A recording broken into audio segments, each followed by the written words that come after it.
Bonjour et bienvenue sur notre web TV Carrefour des adorateurs. Je suis Gilda et je vous présente Portrait d'adorateur. Comme d'habitude, je reçois sur ce plateau plusieurs invités qui ont la particularité d'être des adorateurs. Un adorateur, c'est quoi? Un adorateur, c'est vous, c'est moi. C'est quelqu'un qui a choisi de placer Dieu au centre de sa vie. Nous voyons au travers de leur parcours, de leur expérience, de leur témoignage, comment Dieu est le centre de leur activité. J'ai donc le plaisir de recevoir aujourd'hui un frère, un chantre, un adorateur, un passionné du Seigneur, le frère Emmanuel Combat, qui vient justement de sortir son premier single, Sature. Alors sans plus tarder, nous allons saluer le frère Emmanuel Combat. Bonjour frère Emmanuel, comment vas-tu? Bonjour Sœur Gilda, je vais très bien et toi? Ça va très bien par la grâce de Dieu. C'est un plaisir de te recevoir sur Portrait d'adorateur. Plaisir. Alors, en quelques mots, frère Emmanuel, est-ce que tu peux te présenter? Alors, en quelques mots, je m'appelle Emmanuel Combat, j'habite en Suisse, un chantre, un passionné de Dieu, un enfant de Dieu, un, un prédicateur aussi et un étudiant. Donc, si je peux être simple, euh, je vais dire ça, voilà. Alors, frère Emmanuel Combat, alors on va revenir un peu sur ta rencontre avec Dieu. Comment as-tu rencontré le Seigneur? Ok. Alors, comment j'ai rencontré le Seigneur? Déjà, je suis dans une famille chrétienne. Alors, qu'est-ce qui s'est passé? C'est que avant que je puisse arriver au monde, justement, avant ma conception, il y a mes parents, ma mère particulièrement, mes parents, ils avaient un problème pour avoir des enfants. Alors, ma mère a eu à faire 5 fausses couches avant que je puisse y arriver. Alors, quand ils ont appris que c'était le sixième enfant, ils sont allés faire l'échographie et le médecin a dit que non, j'avais une malformation, donc mongole. Et ça devenait compliqué. Alors, il y avait le choix soit d'avorter ou soit de garder l'enfant. Alors, ma mère a prié et a dit à Dieu: «Seigneur, si tu me donnes cet enfant et que, Seigneur, la grossesse arrive à son terme, je te fais la promesse de te consacrer cet enfant, de te le donner, de te l'offrir. Il travaillera pour toi.» Et les 9 mois arrivés, je suis sorti intact, en bonne santé et je suis l'homme que je suis aujourd'hui. Donc voilà. Waouh, gloire à Dieu. Donc un témoignage puissant parce que déjà un enfant élu, parce qu'après 5 fausses couches quand même, parvenir à arriver justement jusque-là, c'est que déjà il y a eu une victoire déjà, Exact. avant déjà la naissance. Et puis, donc toute ta maman aura cette prière prophétique, bien que la grossesse menacée, on annonçait des risques peut-être de trisomie, de malformation. Elle aura cette prière de foi. Elle va tisser une alliance avec le Seigneur. Seigneur, si tu me donnes cet enfant en bonne santé, il te servira. Donc l'alliance avec le Seigneur a été déjà contractée déjà depuis le sein de la maman. C'était juste latent et il fallait que Dieu, qui est le maître des temps et des circonstances, se révèle dans ta vie. Tout à fait, tout à fait, tout à fait. Après, ça a été rapide de la naissance. J'ai commencé à chanter, on va dire, à l'âge de 3, ouais, 3 ans. 3 ans. Et au fur et à mesure, à l'âge de 10 ans, c'est là où j'ai. Voilà. Alors, frère Emmanuel, tu as dit tout à l'heure que tu es prédicateur et chantre. Alors, chantre, tu nous dis que tu chantes depuis l'âge de 3 ans, là où les gens apprennent à peine à commencer à parler. Alors, comment Mhm. est née cette passion? On va dire, j'aimais beaucoup. Déjà je suis né, ma mère, je pense que c'est ma mère. Hein. C'est vrai que voilà, je dis beaucoup son nom, mais c'est vrai qu'elle a beaucoup apporté dans ma vie. Et elle avait l'habitude, quand elle préparait, de pouvoir chanter, peu importe l'activité qu'elle pouvait faire à la maison, elle avait toujours un chant dans la bouche. Alors, ce qui fait que ça m'a contaminé. Je crois que j'ai commencé à parler, je m'en souviens pas, mais d'après ce qu'elle me dit, j'ai commencé à parler à l'âge de 1 année. Ouais, 1 année, j'ai commencé, non, non, 2 ans. je sais plus, 2 3 ans, je sais plus. Dès que j'ai commencé à parler, bah, ça a été rapide. Ça a été rapide, le chant. Je disais pas forcément les bons mots, mais voilà. Je commençais à chantonner déjà. Et c'est parti de là. C'est parti de là. J'ai commencé à chanter. Ensuite, après, à partir de l'âge de 10 ans, c'est là où j'ai commencé vraiment à chanter maintenant à l'église. Hein. J'ai commencé à être un chanteur à l'église. C'est là où maintenant la passion aussi pour Dieu s'est révélée à ce moment-là aussi. D'accord. Donc, effectivement, donc ça commençait déjà en voyant la maman chanter, qui a suscité en fait en toi un cœur d'adorateur. Au début, c'était chantonner, etc. Mais ensuite, la manifestation du coup de ce don, de ce talent, tu l'as mis réellement au service de Dieu, parce qu'il y a une différence entre chanter à la maison, chantonner, et puis vraiment mettre ça au service de Dieu à l'église, alors que Mm, tu étais âgé d'une dizaine d'années. tout à fait. Et donc là, tu es devenu serviteur. Tout à fait. Tout à fait. Ça commence à partir de l'âge de 10 ans. Euh, bah déjà, déjà bah, à l'âge de 8 9 ans, bah, c'était déjà à l'Écodim. Donc, on commençait déjà à chanter là-bas, quand c'était pour des soirées pour les jeunes ou surtout des cultes de Noël, surtout ça. Alors, on sait pas pourquoi, mais j'étais toujours devant. Donc, je sais pas pourquoi, mais bon, je veux dire que c'est juste son agenda qui a prévu ça comme ça. Et c'est à l'âge de 10 ans, là, maintenant, j'ai commencé vraiment à servir. Alors, avec les grands, là, à cette époque-là, il y avait beaucoup de papas et beaucoup de mamans. Et j'étais là. Et c'est là où aussi Dieu qui avait rencontré Samuel, m'a aussi rencontré à ce moment-là. Voilà. Waouh! Alors, j'imagine que ça implique déjà de chanter aussitôt à l'église, ça implique déjà une certaine responsabilité. Donc, c'était un choix de ta part ou de la part des parents, parce qu'on voit que finalement, la semence de l'adoration, la semence de la louange était déjà en toi et c'était peut-être un chemin, par la suite logique. Alors, je crois que ma mère la prière de ma mère était, c'est ça si vous entendez dans mon prénom, je m'appelle Emmanuel. Mais de base vraiment, ma mère souhaitait m'appeler Samuel, de base.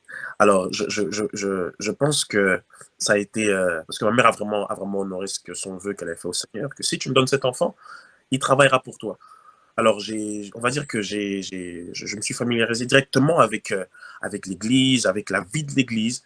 Alors, c'est ce qui a fait que pendant que moi je partais pour chanter juste parce que voilà, ça me faisait plaisir, j'aimais bien et j'avais une petite conscience de Dieu, mais je chantais pour mon propre, enfin, pour le plaisir. Mais on va dire que mon plaisir a rencontré un besoin de Dieu quelque part. Et c'est ce qui a fait, Waouh! voilà, C'est fort ce que tu viens de dire. Ton plaisir à rencontrer le besoin de Dieu. Mhm. À ce moment-là, donc c'est ce qui a fait que je veux dire que ça a été poussé par ma mère, mais c'était quand même en moi c'est ce petite envie là de chanter pour Dieu. D'accord. Alors, quelle responsabilité est-ce que ça constitue justement de chanter pour Dieu? À quel moment, toi, tu as réalisé que réellement c'était un ministère, que justement, comment tu dis, ton plaisir a croisé le besoin de Dieu et que tu étais en service? Quelles sont les craintes et quelle sont la conscience? Quelle est la conscience qu'on prend à ce moment-là? Déjà, ça se fait rapidement. Ça se fait rapidement. Quand vous voyez juste, vous êtes à l'écodim, vous voyez certains de vos amis, certains de vos collègues faire certaines choses, eux, on les gronde pas par leurs parents, ils sont clean. Même une fois que c'est moi qui fais, moi, on me reproche comme pas possible. Déjà, à cet âge-là, vers 9 10 ans, là, je commençais déjà à sentir cette différence. Pourquoi moi j'ai ça? Pourquoi les autres, surtout dans l'habillement aussi, pourquoi les autres, quand ils viennent à l'église, ils mettent des baskets, et des Nike à l'époque et tout ça. Et pourquoi moi je dois toujours m'habiller en costard? Qu'est-ce qui se passe? Pourquoi? Et je sentais la différence. Et c'est ma mère qui me disait à chaque fois, tu es un enfant différent. Tu es un enfant différent. Je t'ai demandé à Dieu. Tu es un enfant différent. Et je sentais déjà la différence à ce moment-là. Mais ensuite, en grandissant, je commençais à sentir la différence aussi dans ce qui m'attirait. Personnellement, à la fin du culte, les enfants, ils aimaient aller jouer au foot et tout ça. Mais non, moi, j'étais là, je restais parce que avait ça à faire, parce qu'il y avait quelque chose à l'église, parce que... Et je me suis retrouvé à aimer les choses de Dieu comme ça. Petit à petit, Dieu a commencé à créer en moi, on va dire, ce désir-là de me rapprocher de lui par la musique, par sa parole. Et ça commençait naturellement à se créer en moi. Et je voyais la différence avec mes amis, avec qui j'aimais beaucoup, beaucoup traîner. Mais je voyais déjà la différence. Et jusqu'à aujourd'hui, cette différence, elle s'est marquée.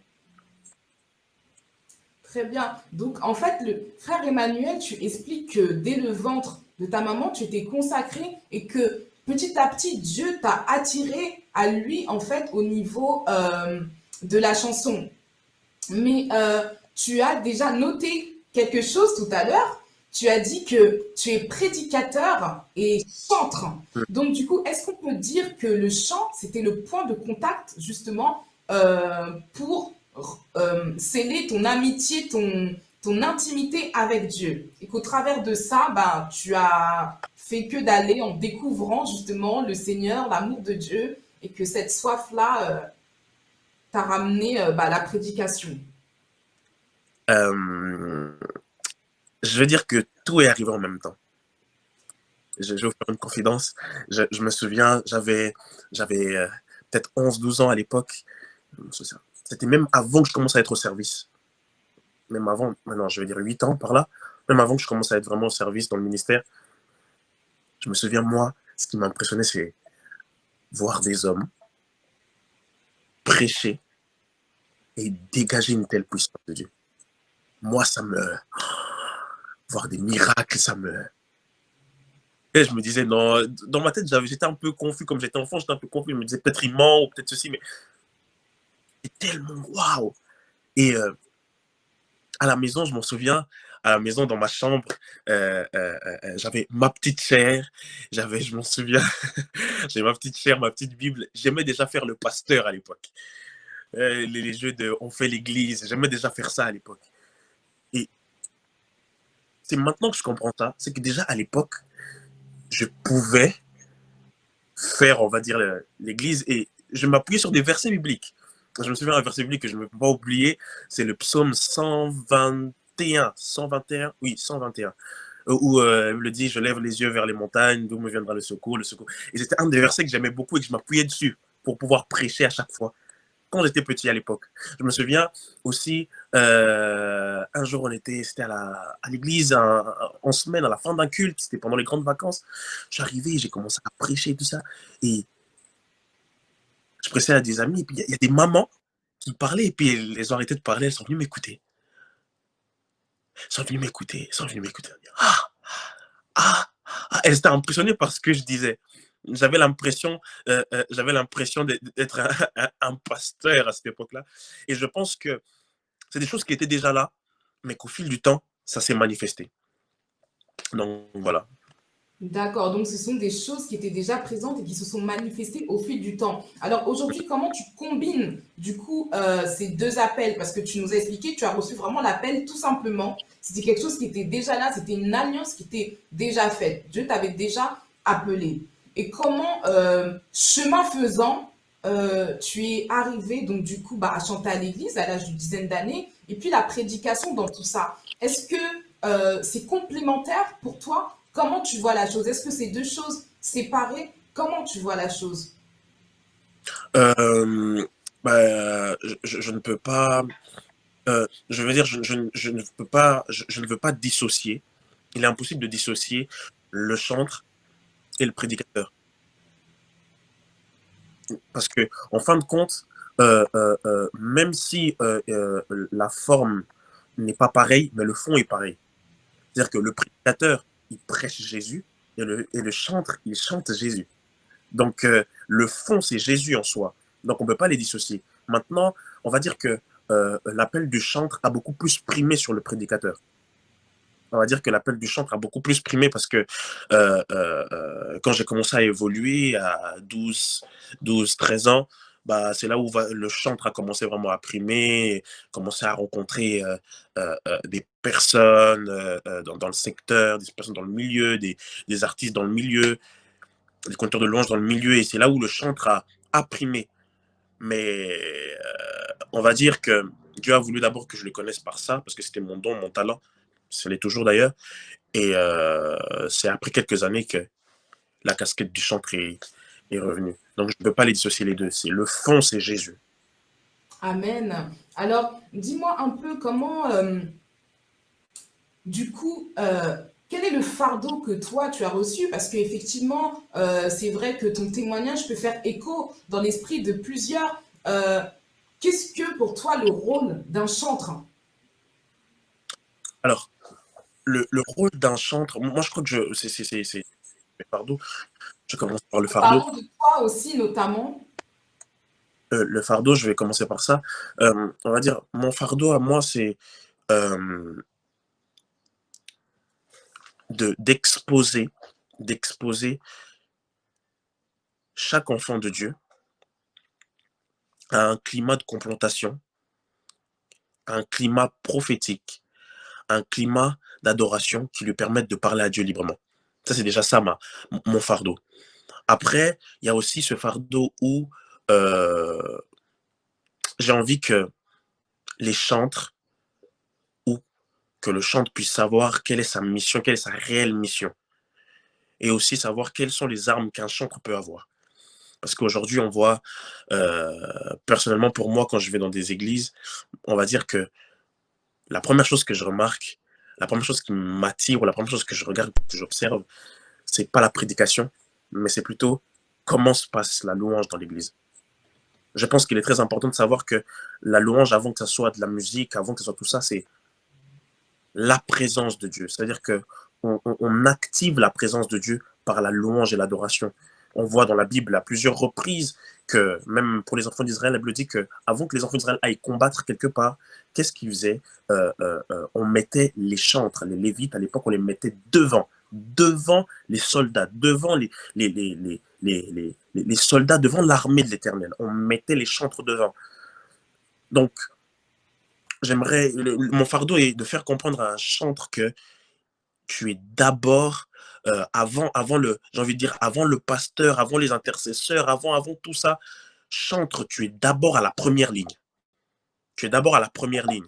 Si tu ne sais pas que tu es dans la première ligne, tu feras n'importe quoi, tu risques même de trébucher. Mais si tu as conscience que je suis important, j'ai un travail à faire, il faut que je le tienne, ben tu arriveras à avancer, à aller plus loin et surtout à faire réellement ce que Dieu a prévu pour toi. Je pense que c'est ça ma réelle mission. Donc, frère Emmanuel, tu nous expliques donc que le chantre, que le ministère de la louange n'est pas des moindres parce que ça précède justement, bah, au travers des différentes histoires de la Bible, ça précède la gloire de Dieu, ça précède souvent même des victoires. Mm. C'est un rôle qui est clé dans le sens où ça conduit bien souvent le peuple dans la présence de Dieu. Mhm. Tout à fait. Alors, qu'est-ce que tu pourrais dire justement à des aspirants ou à des chantres? Justement, quelle vie, selon toi, devrait mener un chantre? Alors, je vais partir sur 3 points. 3 points. La première, c'est, je crois que ça n'étonnerait personne si je le mentionne en premier, une vie de consécration. L'apôtre parle de cela dans le livre de Romains, chapitre 12, verset 1. Il dit, offrez vos corps, je vous exhorte, frères, d'offrir vos corps comme un sacrifice vivant. Je crois que un chantre, avant de pouvoir donner ce qu'il a, il doit donner ce qu'il est à Dieu. C'est le plus important. Donc, être dans une recherche approfondie de Dieu, dans la sanctification, s'abstenir de certaines choses, c'est un travail de tous les jours qui n'est pas facile, mais par l'aide de Dieu, on arrive toujours. Deuxième point, si je peux prendre, je dirais, pour un chantre, il doit savoir qu'il y a cette vie que j'aime bien, la vie de sacrifice. Il faut savoir sacrifier. Quand je parle de sacrifice, je parle du fait de sacrifier de son temps pour Dieu. Je parle de sacrifier son énergie, sacrifier son estomac par des jeûnes et prières, sacrifier aussi son argent. Il y a des personnes dans la Bible pour être visitées par Dieu, pour avoir une réponse du ciel. Qu'est-ce qu'ils ont fait? Ils ont sacrifié, ils ont donné un sacrifice à Dieu. Et je pense qu'un chantre doit savoir être, c'est d'abord il doit savoir que c'est un lévite. Et les lévites, on sait dans la Bible que c'était la tribu des sacrificateurs. Donc, avant de pouvoir sacrifier quoi que ce soit, toi-même, sois le sacrificateur pour ta propre vie. Je crois que c'est très important. Et si je dois prendre un troisième et un dernier point pour un chantre, j'ai envie de dire, c'est de rester à l'écoute de Dieu, c'est d'avoir une vie prophétique. C'est-à-dire qu'un chantre ne peut pas venir pour chanter comme ça. Un chantre doit chanter, comme il y a un de mes pères qui aime bien dire ça, un chantre doit chanter pour Dieu, avec Dieu. Vraiment. Je pense que c'est les 3 points voilà, je résume ça rapidement. Waouh! Donc, vous l'avez entendu comme moi, chers téléspectateurs, lorsque on est chantre appelé au ministère de la louange et qu'on s'engage dans ce service, le frère Emmanuel, il a dit, pour ne citer que 3 points, cette vie déjà de consécration. J'aime bien la phrase que tu as dit, frère Emmanuel. Tu as dit que avant de donner ce que l'on a, on donne d'abord ce que l'on est. Et Mhm, puis la vie de sacrifice, des sacrifices par des jeûnes et prières, des sacrifices par la privation de certaines choses dans sa vie, par une discipline de vie, des sacrifices même sur un plan parfois matériel. Vous l'avez entendu comme moi, donc c'est des choses vraiment à prendre en considération. Et enfin, tu as dit, frère Emmanuel, qu'on ne chante pas pour soi, on ne vient pas chanter pour chanter, mais réellement on apporte la vie. Il faut chanter avec Dieu et pour Dieu. mhm. J'ai bien aimé cette image. Donc vraiment, merci pour cette édification. Donc, frère Emmanuel, tu as donc sorti ton premier single qui s'appelle Sature. Déjà, quelle est l'inspiration de ce titre? À quel moment, déjà, j'aimerais savoir à quel moment tu as reçu déjà cette inspiration et à quel moment ce projet a abouti? Est-ce qu'il s'est écoulé un laps de temps ou est-ce que directement, tu es passé en studio, tu as écrit, je ne sais pas. Alors, ce qui s'est passé, c'est que ça fait un moment que je suis, comme je dis, je suis chantre. Moi, ça fait un moment aussi que voilà que je, je sens que j'ai dans ma tête, bah, il y a toujours cette pensée-là de Emmanuel, il faut que c'est le temps de pouvoir sortir quelque chose, c'est le temps de faire quelque chose. Et j'avais plusieurs prophéties que c'est le temps, c'est le moment, il faut faire. Et c'est pas la chanson que je voulais sortir de base. Je l'avais écrit comme toute autre chanson. Et moi, j'aime bien dire que je n'écris pas les chansons. Je n'écris pas. La plupart des chants, je ne les écris pas. Je les entends toujours quelque part, je les vois toujours quelque part. Et c'était à une répétition, je chantais une chanson, je sais plus, c'est une chanson de, oui, du frère Cèdre Katambaye, Emmanuel. Je chanterai la fidélité, Emmanuel. C'est là que je chantais là et je sais pas pourquoi je chantais et puis il y a la partie là, nous voulons voir ta gloire qui est venue. Je dis oh, ok. Et je partais à une répétition comme ça, une autre aussi et c'est là où j'ai reçu le reste. J'ai fait ok. J'ai gardé, je me suis dit on sait jamais, peut-être voilà, on va le chanter un jour, je sais pas. Et puis j'ai une conviction que là maintenant il fallait que je me lance. Et j'hésitais entre cette chanson justement Sature et une autre. Et j'ai eu la confirmation que ça devait être celle-là. Pourquoi? Parce que je dormais, en songe, je dormais.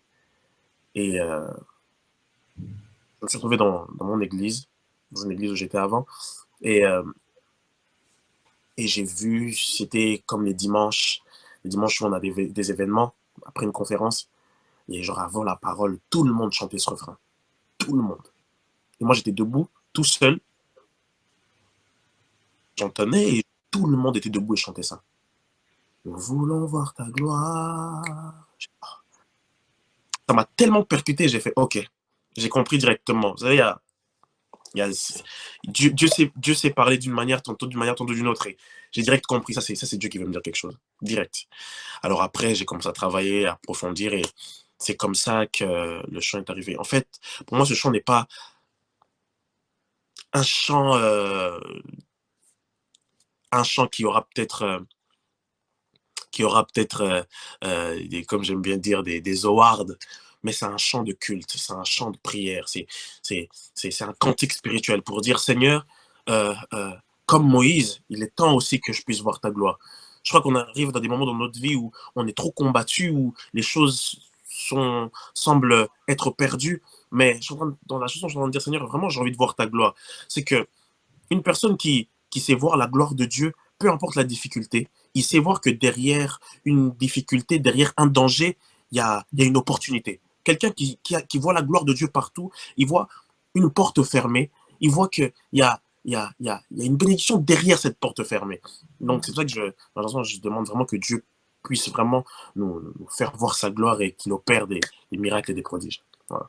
Waouh, bah frère Emmanuel, du coup, tu as répondu à l'autre question que j'allais te poser. J'ai bien aimé quand tu as dit que les chants, c'est pas toi qui les écris. Souvent, tu es inspiré. Souvent, tu as la visualisation de la chanson, de la mélodie, des paroles, et ensuite, tu récupères et t'essayes de rendre concret. J'ai Mm. vraiment bien aimé cette réponse. Deuxièmement, tu as parlé du message, j'allais te questionner là-dessus, du message de la chanson.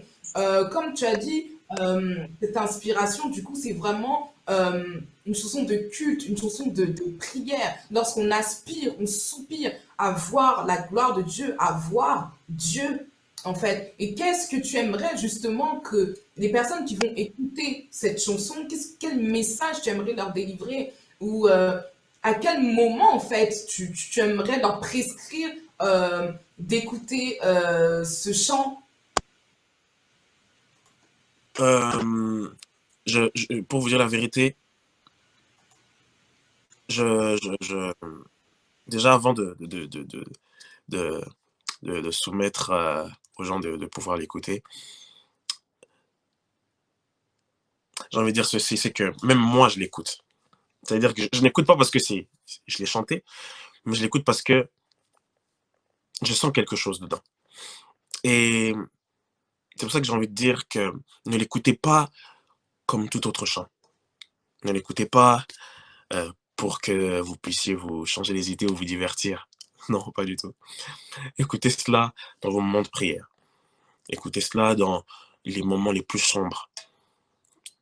Cette chanson est arrivée, cette chanson est arrivée à un moment aussi capital. On sait tout ce qui se passe actuellement avec cette épidémie, cette pandémie. Et pendant ce moment-là, j'ai eu beaucoup de proches qui sont tombés malades pendant ce moment-là. Même moi aussi, je vous parle, j'ai été atteint du coronavirus, mais grâce au Seigneur, totalement guéri. Et à ce moment-là, cette chanson a commencé à prendre son sens. À ce moment-là, cette chanson a commencé à prendre son sens. Cette chanson, je l'ai enregistrée, c'était au mois de janvier 2020. Mais quand vous entendez la chanson, vous avez l'impression que tout ce que je dis, tous les miracles, tout ce que je dis dans la chanson, c'est comme si je l'ai préparé. Mais non, pas du tout. Et quand je l'écoutais avant que ça sorte, et moi-même, ça m'a beaucoup édifié. Ça m'a beaucoup soutenu dans les moments de crise, dans les moments où certains proches, même mes propres parents, étaient atteints du coronavirus. Je peux vous dire que ça a été des moments compliqués. Mais quand je commençais à chanter la chanson, je sentais Dieu, je sentais que le ciel était ouvert et que sa gloire allait descendre. Et dans une partie, j'aime beaucoup dire cette phrase dans le livre de Genèse, ça me perce beaucoup le cœur dans mes moments de prière. La Bible dit que Jacob dormait et il a vu des anges monter et des anges descendre. Et je crois qu'on arrive dans une bonne période où on doit savoir créer ce climat. Savoir créer ce climat où on est en train de prier et pendant qu'on prie, il y a des anges qui montent et qui descendent. Et pendant que des anges montent et descendent, il y a quelque chose qui se passe. Quand les anges montent et descendent, il se passe toujours quelque chose. Ça veut dire que les anges montent avec nos prières, avec nos problèmes, avec nos supplications, mais quand ils descendent avec une réponse du ciel à chaque fois. Vous allez le voir dans le livre de Daniel, il me dit que Daniel invoqua l'Éternel. Et qu'est-ce qui s'est passé? C'est que un ange est directement descendu pour répondre à sa requête. Et je crois qu'on arrive dans cette période où nous devons créer ce climat dans nos moments de prière, où Dieu doit opérer, Dieu doit agir. Et quand ce climat est créé, les anges monteront et descendront sans problème. C'est vrai que j'incite au peuple de Dieu de pouvoir vraiment écouter cette chanson pendant des moments de prière, pendant des moments où on cherche Dieu. Et je crois que ça va être bénéfique pour tout un chacun. Voilà. Waouh, c'est très fort ce que tu as dit, frère Emmanuel. Effectivement, donc pour vous qui suivez, qui regardez, donc cette chanson n'est pas spécialement un chant dansant, n'est pas spécialement un chant pour écouter, pour se divertir, mais le frère Emmanuel nous invite vraiment à écouter cette chanson avec les oreilles de l'esprit, à écouter cette chanson dans des moments de prière, les moments où on cherche Dieu, on supplie Dieu. Et puis, il nous fait lui-même le témoignage qu'il écoute cette chanson. En fait, ça le fortifie. Et il a reçu, du coup, cette chanson, c'est dans un moment, dans une passe difficile où, voilà, il y avait, on était frappé par cette crise sanitaire, cette pandémie, et que il a mis une forte espérance et une forte foi. Donc, nous pouvons écouter cette chanson, nous appuyer vraiment dessus dans les moments où on cherche Dieu et en mettant vraiment la foi et vraiment l'esprit, l'espérance dans le fait de voir la gloire de Dieu. Frère Emmanuel, justement, ce titre, parle-nous un peu de la révélation de ce titre Sature. Et je m'attendais à cette question. Je crois que, bah, je vais le dire ouvertement. Je, En fait, on était avec, parce qu'on travaille avec des amis. C'est vrai que les amis, je les salue, ils savent, hein, ma team. Donc, on travaillait sur plusieurs projets, et notamment sur cette chanson. Et à un moment donné, bah, il y avait tellement de chansons, ils m'ont dit, mais vas-y, il faut que tu commences à mettre des noms, sinon on sera toujours perdu. Il faut que tu commences à mettre des noms, parce que sinon, si chaque fois que tu viens avec une chanson et puis tu commences à acheter le refrain pour qu'on sache c'est lequel, ça va être compliqué. J'ai dit, bon, enfin, plus que dans la chanson, je dis Sature, j'ai dit, bon, Sature. Je l'ai dit comme ça. Mais c'est après, j'ai envie de dire, vous savez, un homme spirituel, un homme prophétique dit des choses, mais il ne se rend pas compte pendant qu'il le dit. C'est toujours après qu'il se dit, ah ok, d'accord. C'est vraiment. Alors, quand j'ai dit Sature, pour moi, voilà, je suis Sature. Mais pendant ce moment où j'enregistrais, pendant tout ce temps avant que ce projet puisse sortir, j'ai commencé à comprendre Sature. J'ai commencé à comprendre Sature. Et dans la chanson, je le dis Sature et j'ai aussi ce verset qui dit où les anges, les 24 vieillards crient, ils disent Saint, Saint est l'Éternel, la terre et le ciel sont saturés de sa gloire. Une autre version dit la terre et le ciel sont remplis de sa gloire. Donc c'est vraiment pour ça que je parle de Sature. Wow, donc c'est un nom prophétique qui a trouvé son sens même avant, qui a trouvé son sens du coup même après avoir été inspiré. C'est une inspiration divine dont même le sens ne t'avait pas tout de suite frappé, mais qu'au fur et à mesure, tu reçois la révélation justement de ce titre. Tout à fait, tout à fait. Et c'est très parlant et je pense sincèrement que c'est un chant bénissant, édifiant, que nous serons vraiment bénis au travers de ce chant du frère Emmanuel Combat, Sature. Où pouvons-nous trouver ce single, ce chant? Alors, on peut le trouver dans toutes les plateformes de téléchargement légales, passons par Spotify, Deezer, Apple Music, vraiment tous les téléchargements, même sur Amazon, on peut en trouver. Donc voilà. Et bon, j'annonce aussi bientôt, très très prochainement, bah, la sortie aussi du clip, hein, par la grâce de Dieu. Pour conclure, ensuite, à la fin de l'émission, si tu avais un mot, un encouragement à donner, une exhortation ou ce que tu veux qu'un frère ou une sœur qui nous regarde puisse garder à l'esprit, ce serait quoi? Alors, pour terminer, j'aimerais d'abord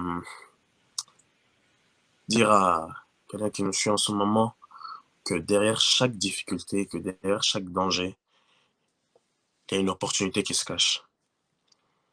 Derrière chaque chose. Il y a une histoire dans la Bible que j'aime beaucoup. Le prophète Élisée, un jour, on est venu l'attaquer par les soldats syriens. On est venu l'attaquer et la Bible dit que son serviteur avait peur et est venu lui dire, Maître, regarde, nous sommes entourés, encerclés de partout. Et Élisée dit à son serviteur, t'inquiète pas. Il prie, il dit, Seigneur, ouvre-lui les yeux. La Bible dit que dès que les yeux du serviteur s'est ouverts, il a vu sur la montagne des chevaux et des chars de feu. Devant, il y avait la difficulté. Devant, il y avait les Syriens. Mais derrière les Syriens, il y avait une autre armée. Il y avait quelque chose. J'aimerais fortifier quelqu'un en disant que derrière la maladie que tu vis, il y a une guérison. David le savait pas, mais derrière Goliath, il y avait la royauté qui l'attendait. Jésus le savait aussi. Hein, Jésus savait que derrière la croix, il y avait la rédemption. Ouais. Derrière chaque chose que l'homme ne maîtrise pas, il y a un Dieu qui maîtrise toute chose. C'est ça que moi, je dis souvent, j'aime bien dire à Dieu, Seigneur, ce qui me surprend ne te surprend pas. On est peut-être surpris. Vous savez, même par rapport à ce qu'on a vécu là dernièrement, par rapport par rapport à cette épidémie qu'on a vécue, ça nous a surpris. Ça nous a surpris, mais Dieu, ça ne l'a pas surpris. Alors j'ai envie de vous dire, restez tranquille. Parce que tant que votre Dieu n'est pas surpris, vous ne serez pas en danger.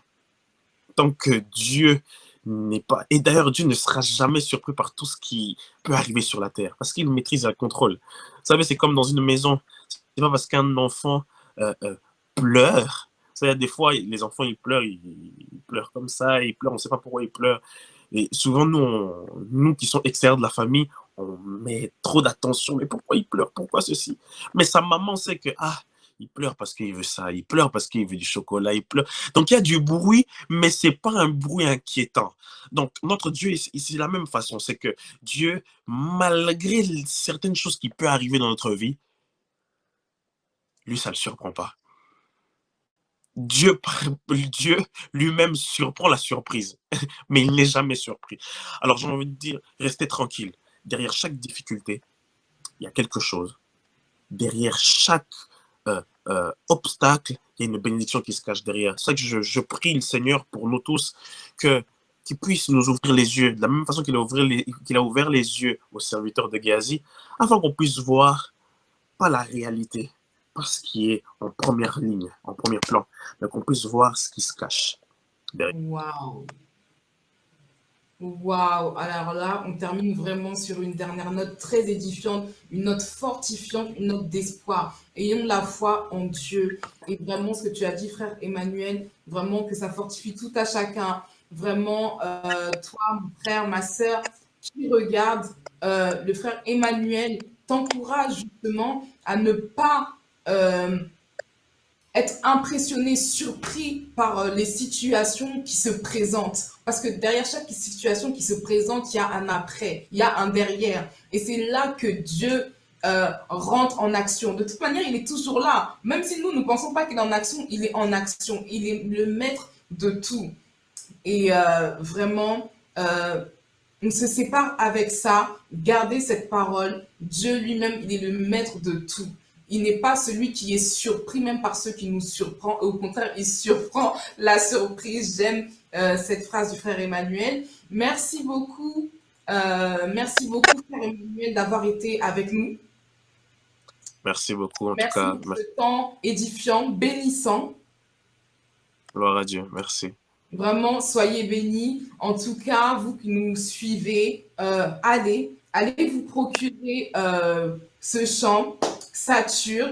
N'hésitez pas à suivre notre frère Emmanuel sur sa page, sur ses différents réseaux. Abonnez-vous aussi à notre émission Portrait d'adorateur. Et c'est ainsi qu'on se laisse. Je vous dis à bientôt pour un prochain numéro de Portrait d'adorateur. Que Dieu vous bénisse.